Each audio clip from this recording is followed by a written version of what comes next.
Greetings, Millbrook families and community members, and thank you for watching our capital project presentation. For the next few minutes, we're going to be explaining the updated capital project propositions that are being put forth to the community on November 19th, 2024. We're going to give you some information about what's different from the May vote to this vote, what the scope entails, and what the financial implications to our families and taxpayers is going to be. First up is going to be our superintendent, Caroline Hernandez, who's going to speak to how we got to this point so far. Thank you, Mr. Garcia. So this will be just a review of the timeline associated with the capital project plan. We began this process back in the 22-23 school year when the district conducted an off-cycle building conditions survey. A building conditions survey is when a contracted group of trained architects and engineers inspect every square foot of district-owned real estate and create a priority list for repair or replacement. The building conditions survey report identified a significant amount of need as our buildings remain largely in their originally constructed state. As a result of this building conditions report, we were able to identify some areas of critical need within the school district. From there, in January of 2023, we identified some partners in this work. We identified a construction management firm that would assist with project design and cost estimations. We also contracted with a financial advisor who would guide us on the budget implications and tax impact that would be associated with this proposed plan. In addition, we identified an architectural firm and an engineering firm who would help with some of the pre-referendum planning phase and prioritize the critical needs and associated repairs. The capital project team met regularly throughout the school year, trimming the scope and honing in on the most pressing needs for the district, bringing to the Board of Education a recommended draft of a proposed project for their approval in June of 2023. Throughout that summer and fall of 23, we continued to hone the project and fine-tune the design scope, weighing possibilities of in-kind replacements with newer and more advanced technologies. In parallel to this process, our team coordinated with Trane Technologies and analyzed our facilities for what is called an energy performance contract. An energy performance contract is a budget-neutral scope of work that's used to make building improvements and reduce energy and water use and increase overall operational efficiency. Essentially, anything included in an energy performance contract would pay for itself with the utility cost savings over an 18-year period. To be conservative, we've only included items that we believe can be paid off within 16 years to ensure that all of the costs associated with the repairs for the energy performance contract would absolutely cover themselves. In mid-March of 2024, the board adopted a scope of work that would be included in the failed May 2024 vote. And since that time, we've removed all programmatic enhancements and have only focused on health, safety, and security, as well as ADA compliance in our buildings. This summer, we've presented a refined scope with new cost calculations to the Board of Education and sent newsletters and social media information to our taxpayers. Last night, we had our first public information hearing, and we will have one more opportunity to have your questions answered in person on November 13th, 2024, leading up to the November 19th, 2024 vote.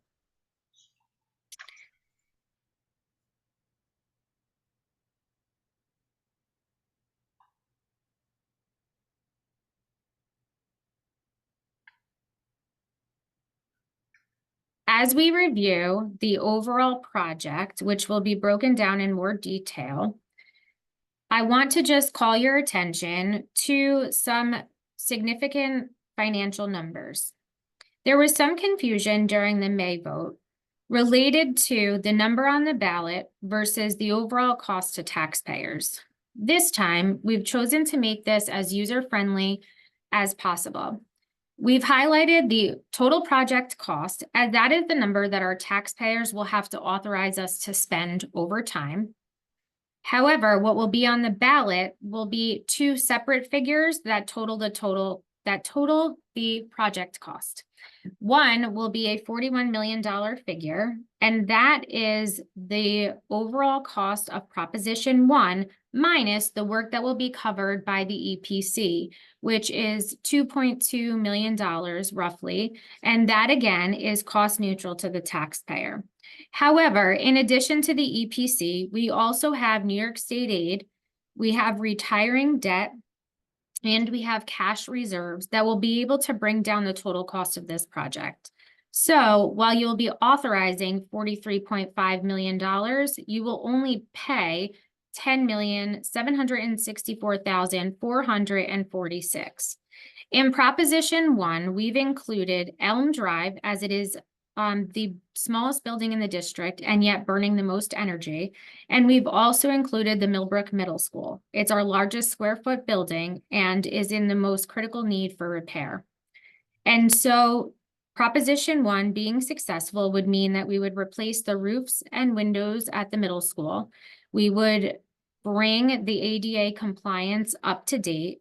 And we would also replace the heating system with a much more efficient new age system. It will be different than the Elm Drive system upgrades, but both will be much more energy efficient and will solve one of the problems, which is humidity control and moisture mitigation to avoid any future issues with mold as we had in 2018. Proposition 2 will be laid out the same way. We will see an $11.9 million figure, which will include $10.5 million and also a $1.3 million energy performance contract. There will also be state aid applied, and overall, the impact to taxpayers would come down to $8.6 million. That will focus on Alden Place's heating system, bringing a new energy efficient heating system throughout that building.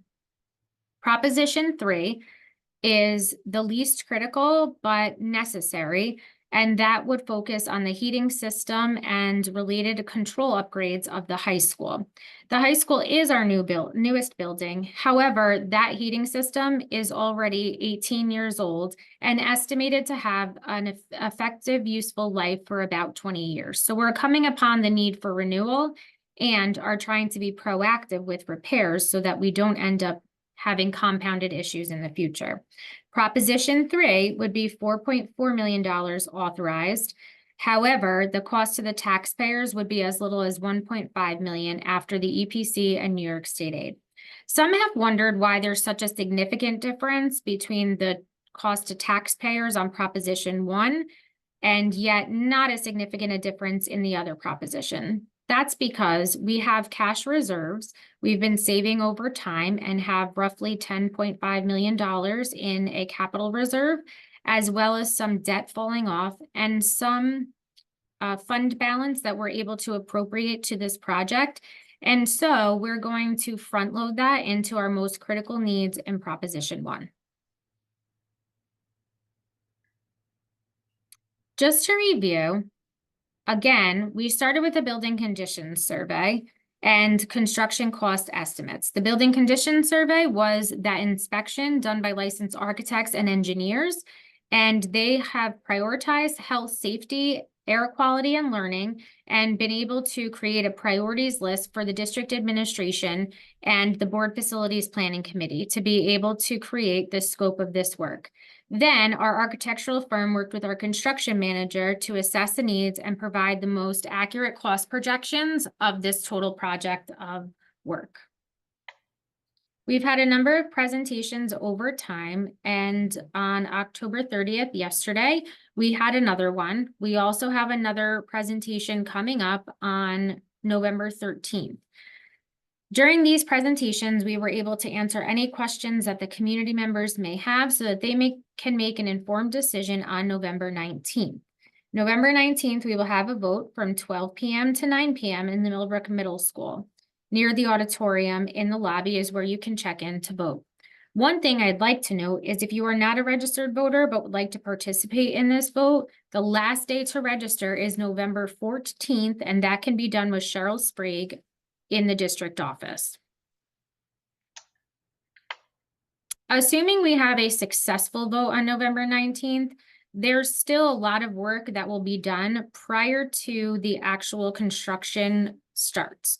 Once we have a successful vote, the full project design has to be sent to New York State Department of Education for their review and approval. Then we have to go through a bidding process to identify exactly who will be doing this work.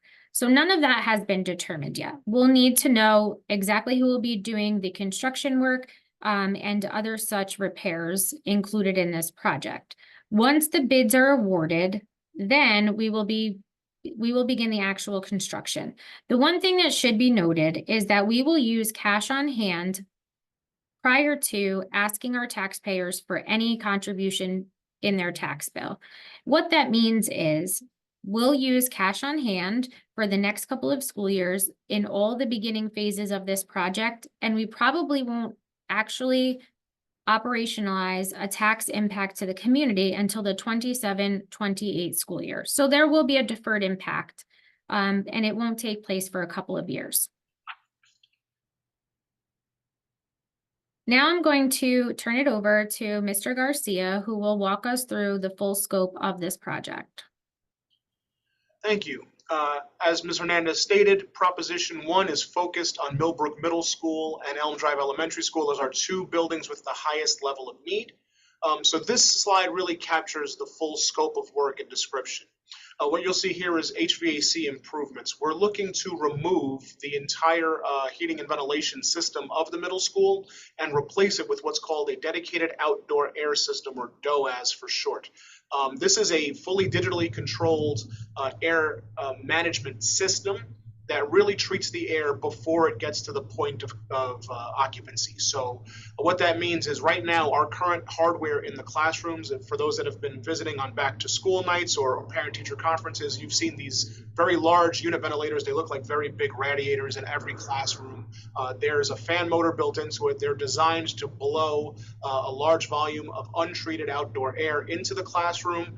In heating season, that air is passed through a heating coil, but that is the extent of the treatment with just a standard filter on that fan. This is technology that has existed since the early 1900s. School buildings that were constructed in the 1930s used very similar hardware.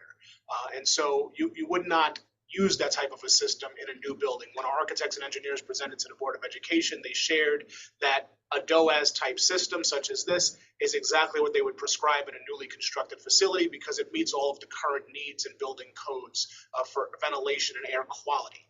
This DOAS system, as Ms. Hernandez stated earlier, is going to help us mitigate moisture and microbial content in the air before it ever gets into our classroom. So it's going to use a series of fin tube radiation and air handling units that centralize the point of air coming into the building. It's going to dehumidify it. It's going to filter it with a higher grade MERV 13 filtration system so that we're bringing in a large volume of clean, treated air into our educational spaces. So that is the big focus point of this project. You're going to see similar constructed systems at all buildings proposed, from the middle school to Alden and Elm, with some differences into the central part of the plant, and we'll talk about that in a moment. As part of that project, our single pane windows are going to be addressed in a very simply stated way. If we're going to increase and improve how we bring air into the building, we want to keep that treated air in our building. And right now, if you were to look at our building exteriors, you'd see single pane windows. You can stand right next to them and feel the draft coming through. We've put thermal cameras on our building. You can see the heat escaping right through these windows, even when they're shut in the winter months. And so we're going to be making improvements under the energy performance contract in parallel to the bonded resolution work to tighten up the building so that we can treat the air that comes in and keep the air in that we want to keep in and prevent unnecessary loss, which creates an unnecessary expense. And as we described in previous sessions, the reason why the ADA items or the accessibility items have been added to this is that the ADA accessibility is a high priority, not just for the school district, but for the New York State Education Department as well. So much so that when capital projects are proposed to the New York State Department of Education and they do not include upgrades to ADA access, some of those projects can be denied or the aid denied because the state really does want to make sure that we, with every project that we do, that we're taking a look at ADA access and bringing things to the forefront and prioritizing up any building accessibility concerns. Currently, the middle school is a 3-level building, 3.5 levels if you consider the auditorium lobby having its own space and its own stairwell. And there is no ADA access from the auditorium lobby to the lowest educational or instructional level of the building. And so we've had our superintendent herself rode the lifts from the cafeteria at the first level up to the 3rd level of instruction. That trip for an able-bodied person is going to require the use of a second individual, and it's going to take between 10 and 12 minutes. So that's a lot of time lost for people that have to traverse those levels or level to level within a school day. And again, we don't have accessibility at the auditorium level at all. So this project would address all of those needs. And in doing so, we would be replacing the lift system and reconstructing the connective areas from level 1 to 2 and 2 to 3 with code compliant stairwells and a machine roomless elevator system. It is the lowest cost type of a system for this purpose, but it can be operated by one single user and move them quickly from one level to another. The last piece, just looping back, as you see in column C here, under the energy performance contract, is upgrading our boilers. So right now, all of our school buildings are heated by burning number 2 fuel oil, similar to what a lot of folks have in their homes. We're going to be proposing to upgrade those burners to burn not just number 2 fuel oil, but also be able to burn liquid propane. Liquid propane is currently much cheaper for us to purchase. It also burns a lot cleaner. So that reduces our carbon footprint, which is great for the environment. It's also great for our equipment because it does burn cleaner, which means less soot, less debris, and less intensive care required on a regular basis. So there's opportunities to save cost in the commodity purchasing as well as the maintenance expenses going forward. And should the pricing ever shift where oil is cheaper than gas, we'd be able to switch back to oil very quickly. Or in the event that one is not available and the other is, we have a lot of flexibility there for, again, our largest instructional space in the district. Moving over to Elm Drive Elementary, as you heard Ms. Hernandez say, it is our smallest square footage building, but it is the largest consumer of resources in terms of electricity and fuel oil. When we did our energy performance contract assessment work, what we discovered is that per square foot, Elm Drive Elementary consumes as much or more energy than some of the small local hospitals in our region. When you think about the fact that Elm Drive Elementary is probably operating for less than 10 hours a day for 10 months a year versus a hospital that operates 24 hours a day, 12 months a year, that's a pretty staggering statistic to consider. But Elm Drive is consuming more than double of some of our other buildings per square foot, and again, on par with a medical facility that runs 24/7. So at Elm Drive, again, we had that moisture issue in 2018 that created a mold situation. This DOAS system, very similar to the middle school, would be pre-treating and dehumidifying all of the air that goes into that building to really mitigate any potential for mold growth. You know, mold grows in humid conditions where temperature is not carefully regulated.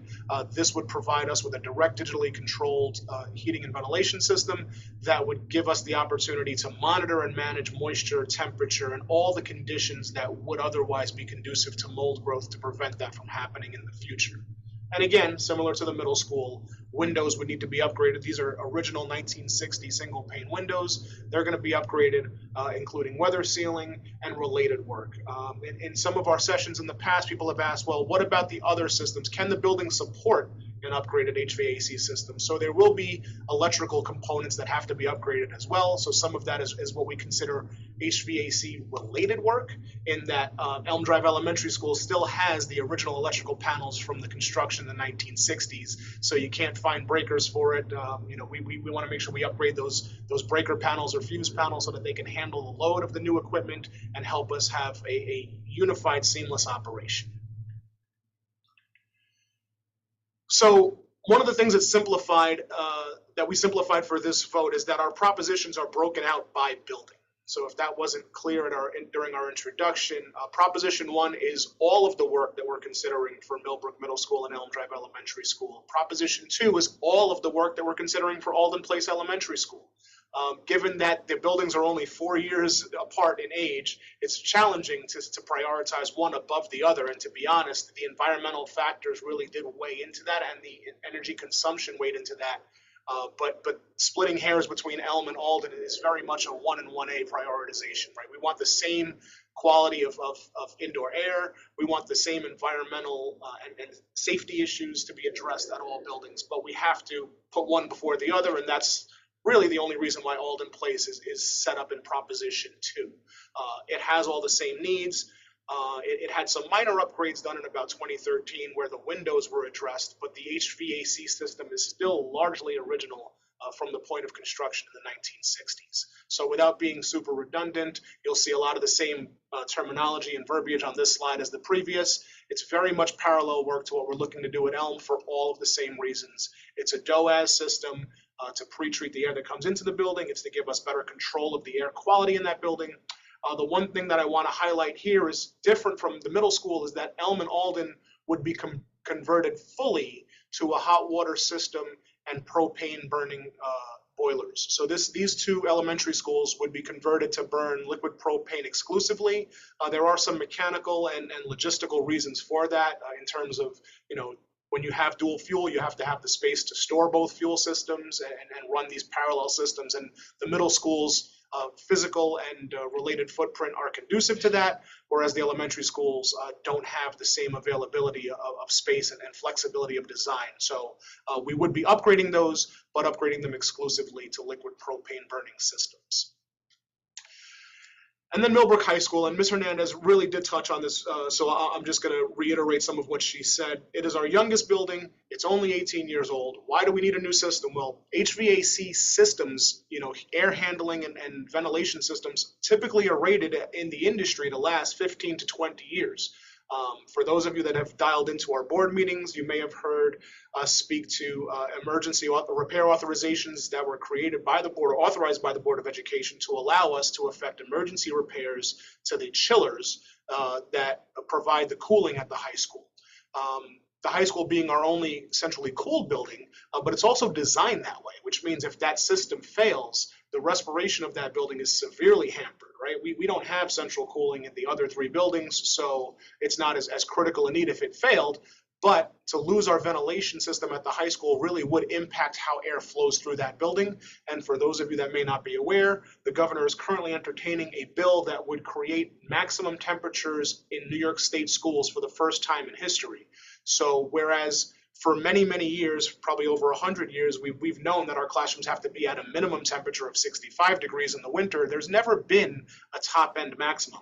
That is set to change within the next 2 years. And if that law does pass, and it's already gone through both sides in Albany and it's waiting on the governor's desk, that's going to mean that any classroom that hits 82 degrees is going to force us to implement some sort of remediation protocol to address that. And that may mean moving kids around from room to room or even building to building. But if any of those spaces or buildings reach 88 degrees Fahrenheit, we're going to have to shut that building down and either send our children home or entertain remote learning. And Dr. Watkins will explain what these impacts to instruction really do look like for our families and children should these things fail. So one of the other questions that's come up in past sessions is, why would the district wait so long to address these issues? And while I can't speak to, none of us on this administration were here 20 or 30 years ago to speak to why some of the 1960s systems have not been addressed.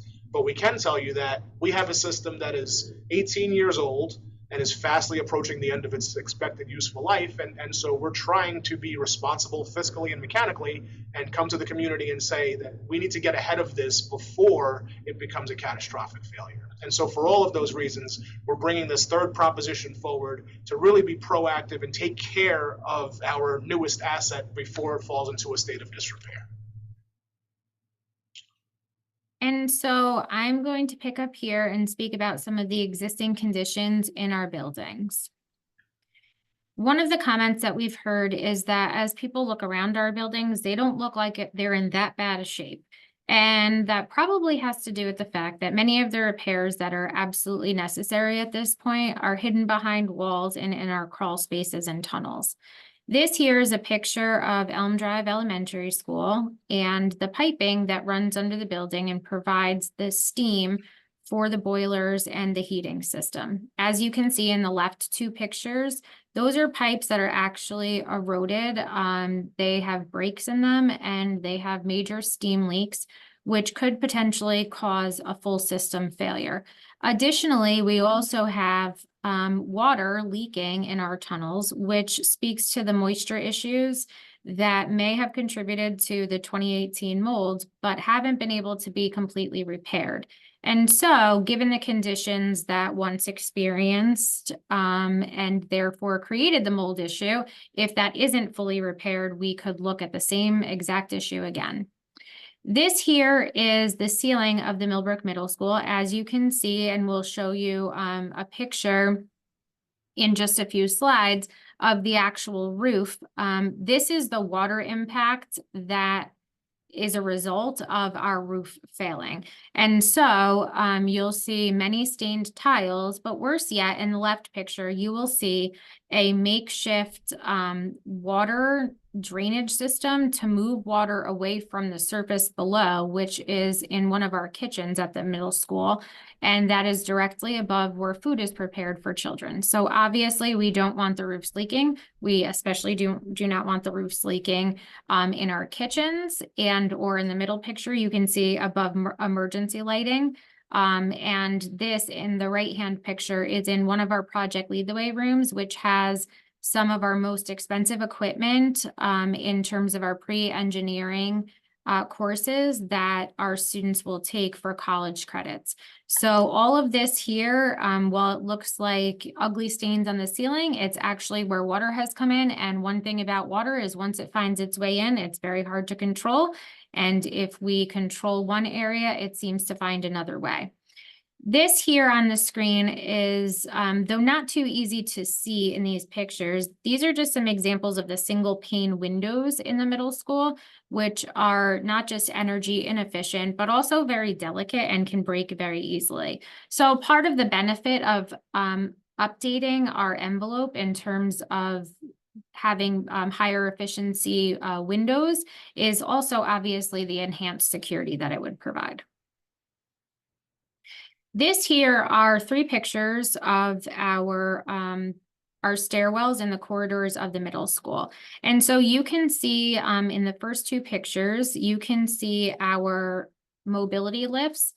As you can tell, they do fold up, but when they are folded down and in use, they actually take out a full half of that stairwell. So they do compete with traffic, but furthermore, as Mr. Garcia had mentioned, they're really inefficient in terms of time. It takes a student or staff member roughly 10 minutes to get from the lowest level where the cafeteria is all the way up until the gymnasium, which are 2 parts of our building that students and or staff might have to access on a daily basis.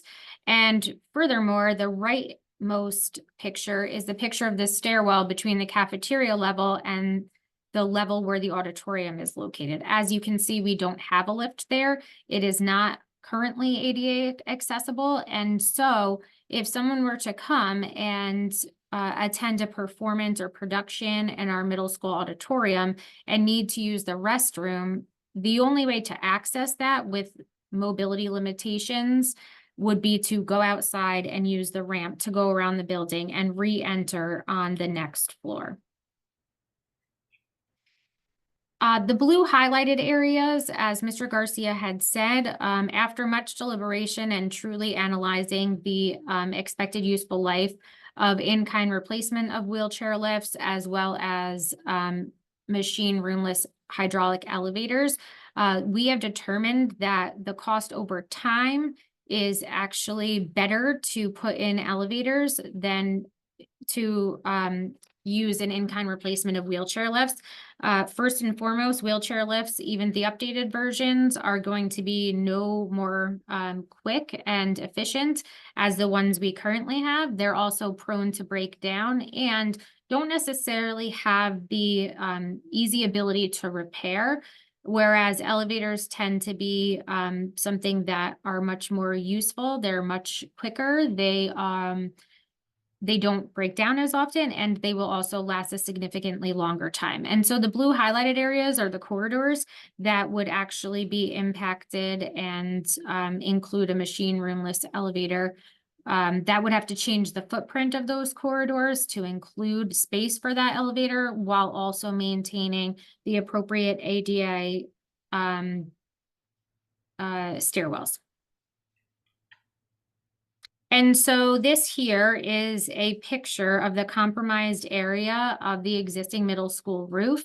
The red section, which this is the second floor of the building, this is roughly 80% of that middle floor of the building where all of the district offices are, and half of the wing actually does have classrooms.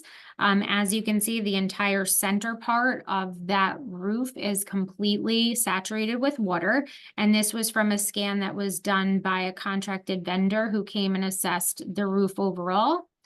And in the next few pictures, you'll see the conditions of the roof from the outside. And you can see the pooling water there. And so our maintenance team has done a great deal of work, and we've also had vendors come out and try to repair bits and pieces and patch parts of the roof, but it is out of warranty. And we're just not sure how much longer we can actually limp along with this. You can see there that there's water pooling around some of the exhaust fans for our ventilation system. And on the right-hand picture, anything that looks glossy is actually just water pooling on the roof. And unfortunately, what happens when water pools is that eventually it finds its way through that membrane and starts to impact the interior of the building. These are pictures of the underside of one of our overhangs that covers one of our exits. And so that is where the water has seeped through and is starting to rot and corrode the underside of that awning. And the right two pictures are the glass that are in our middle school gymnasium. One of the things about this glass is that the structure, once we start to try and repair bits and pieces of it, can be compromised very easily, as well as there are broken pieces of glass, and it's really highly inefficient in terms of keeping our heat in. So one of the things that we will do in terms of energy efficiency is fix the glass block walls with much more efficient envelope. And so this was an email that was received by our athletic department recently. This is a picture of the middle school gymnasium and frustration from a visiting member of an adjacent school community who was here for a volleyball tournament. And they were expressing their frustration that the middle school gym is truly disgusting and smells like mold, and it's been this way for years. And just complaining that we don't know why you continue to hold tournaments in this gymnasium in its condition. So as you can see, that is actually part of the roof is dripping into the building. We have cleaned it. We continue to clean it. And unfortunately, it comes right back because of the moisture that is seeping through that membrane. Part of the frustration is this is the only gymnasium that we have for our middle school to use.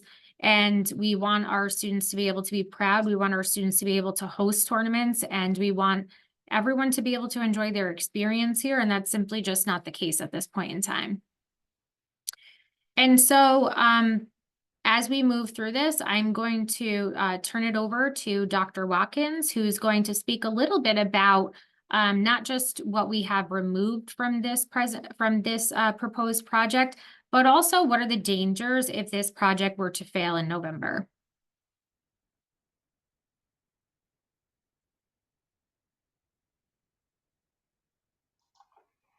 Thank you, Ms. Hernandez. We really do want to look at the impact that this would have on our students.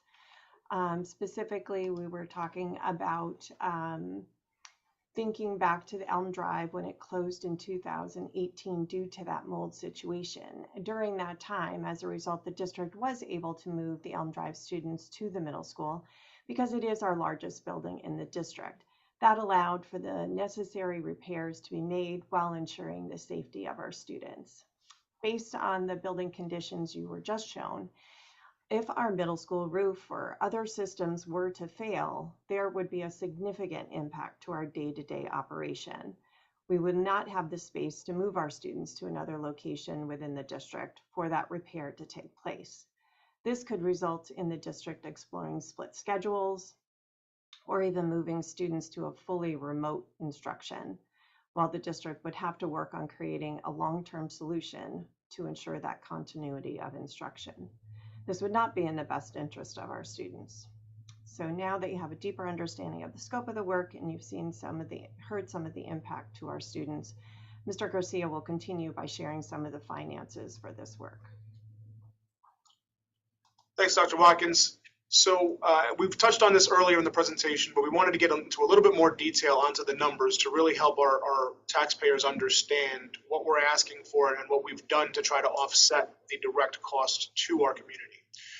And as we've stated earlier, there's 4 factors that really go into helping pay for this project outside of the tax levy itself, right? We're looking at energy performance contract work, that's self-funded work, we reduce our energy consumption, and the cost savings there goes directly to pay for that project with no upfront cost to the district, and all of the savings related to the energy performance contract are guaranteed by the vendors providing it. We also get state aid on a large volume of the work, and we'll show you the calculations for each proposition for that, as well as the application of the cash that we have available through fund balance and the current capital reserves. So again, just to give a brief overview of the bottom line numbers, right? We have the top line number of $43.5 million approximately for Proposition 1, with a $10.7 million impact to taxpayers after all things being considered. Proposition 2 is all in, just at 11.9 million, and total cost of the taxpayer being 8.6, and Proposition 3 valued at 4.4 million, but only costing our taxpayers an additional $1.5 million. So this is the breakdown of the funding for each proposition. If you look on the left, Proposition 1 is going to get, of that total $43.5 million approximate cost, we're going to get roughly $7.2 million in New York State building aid. We're going to apply $12 million between cash and capital reserve funds. We have retiring debt of $11.2 million, and what that means is that's money that's already part of your tax bill. So as the old bonds are paid off, rather than have your tax bill fluctuate up and down, we can replace $11.2 million of existing debt service from old bonds to new bonds without moving the needle on anybody's tax bill. And so that nets out to a cost to taxpayers of about $10.7 million. A lot of folks have asked us, percentage-wise, what does that mean to me? And so for Proposition 1, you would be looking at an estimated school tax increase of 3.73%. And again, just to remind everybody at home, that is not 3.73% of your total property tax bill. That is just your school taxes. So to use round numbers, if you are a person in the community that has roughly a $10,000 tax bill, we're not applying 3.73% to the full $10,000, right? Out of a $10,000 tax bill, usually your school taxes are around $6,000, $6,500. So that percentage increase would only affect that part of your tax bill. Coming over to Proposition 2, again, these are contingent propositions. So if we have not been clear about that to this point, please understand that when you vote on November 19th, you're going to be voting for each proposition individually. However, the way that they're structured is we would not be able to do Proposition 2 unless Proposition 1 also passes, and the same way we would not be able to do Proposition 3 unless Propositions 1 and 2 are successful. And that's just aligned with our prioritization of need, right? We need to do Proposition 1 at the highest level of need, and so that's why that's the make or break proposition. If we can get approval and authorization for Proposition 1 and 2, that would be fantastic. It would help us get Alden Place taken care of just like Elm. And Proposition 3 would really help us plan for the future in our newest building to keep it in a highly functional state of repair. So Propositions 2 and 3, there's not a lot of numbers in play as we're applying all that capital and cash and retiring debt to Prop 1. So you have your total cost of $11.9 million on Proposition 2. The EPC pays for itself at $1.3 million. State aid's going to kick in at $1.9, almost $2 million, and that's going to net out an $8.6 million cost to taxpayers, or an estimated school tax percentage increase of roughly 2.5%. Proposition 3 is our lowest cost proposition, so that at a price tag of $4.4 million is really going to hit our families at a cost of $1.5 million once the $2.5 million EPC comes out, and building aid of about $330,000. So that's our smallest amount of building aid, but it's our largest percentage of EPC work of the three propositions. So that is the closest to cost neutral of the three propositions. And so while it is the lower priority, I wouldn't say any of these are low priorities, but this is the lower priority, but it's also the one that's going to be paying for itself the most. And that's why that impact to taxpayers is less than 0.5 percentage point. So how does this affect you in real numbers? What we did was we have a calculator that really does calculate the exact cost or the exact anticipated cost to taxpayers based on the three propositions. So we're able to calculate this based on each individual town that we service. As many of you may or may not know, Millbrook Central School District serves children in 6 different towns. Our largest populations are focused in the town of Washington, which includes the village of Millbrook, as well as the town of Clinton and the town of Unionvale. So we took round numbers based on the average assessed value of homes in each of these towns, just to show our families what this could mean to you in real dollar figures. So for a home in the town of Washington that is assessed at $500,000, again, that is the assessed value on your tax bill. That is not your Zillow value or your Realtor.com value or what your neighbor's house sold for or what somebody's promising to buy your house for if you have a deal pending. This is strictly from the tax bill. And for a home with an assessed value of $500,000 in the town of Washington, including the village of Millbrook, Proposition 1 would cost you an additional $283 per year. Proposition 2 would add $196 to that tax bill per year. Proposition 3 would add $35 to that tax bill per year. So if all 3 propositions passed, we would be looking at a total tax bill increase of $513. For Unionvale, same story. Assessed value of $350 would be $202 for Prop 1, $139 for Prop 2, and $25 for Prop 3, or a total cost to taxpayers of an additional $366. And at the town of Clinton, similar story, $177 for Prop 1, $122 for Prop 2, and $22 for Prop 3, or a total cost of $321.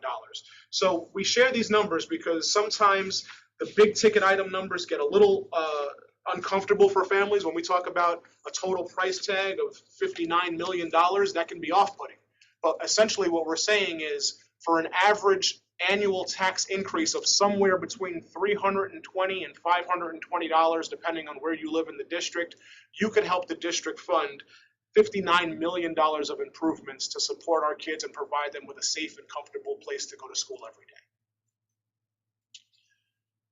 For anybody looking for additional information, this presentation, as well as all of our other presentation materials, are housed on our website. If you go to millbrookcsd.org, you'll see Capital Projects button up in the right-hand corner, right next to the big menu button. If you click that, it will bring you to the splash page, which has all of the information we've discussed today. And anything else that we provide in terms of collateral or promotional materials will also be added there. Frequently asked questions, some much shorter videos of us just speaking to very specific concerns, as well as this full slide deck and the related presentation.